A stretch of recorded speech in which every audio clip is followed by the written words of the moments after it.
Hey guys, I'm Sarah MacBurning Laporto and I'm answering your MacBurning questions. It's been a little while. Nice to see you all. Hope you've been doing well.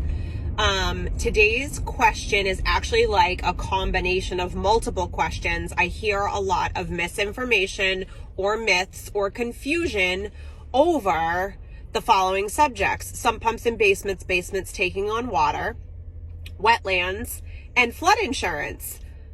All could be related, but usually all totally separate. So like classically, I hear something like, well, they have a sump pump in their basement. Do I have to have flood insurance? Or there's wetlands on the property. Does that mean I need flood insurance? So I'm going to give you just a little bit of a classification of each. So basements taking on water, maybe requiring a sump pump.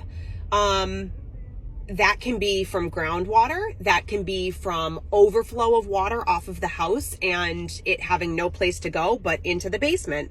So that is an issue relative to taking care of the space and making sure that water stays out of the basement or is diverted and taken out by a sump pump.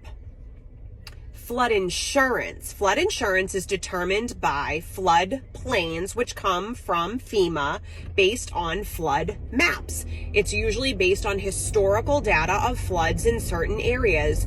You may be in a floodplain and don't know it.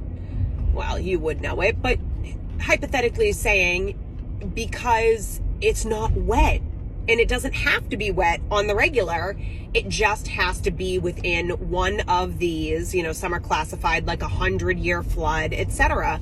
It doesn't always necessarily mean that there is standing water to be in a floodplain.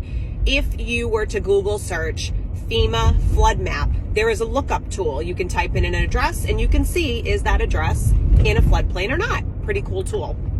Lastly, wetlands. Wetlands doesn't always mean standing water. It's a protected, it's a type of land that is deemed wetlands and is protected, and that is based on groundwater. So it could be swampy, it could be a river, but it might not. It might look like dry area, but so long as that wetlands classified area has certain species of plants, flowers, and also wildlife like salamanders, it's wetlands, it's a protected area.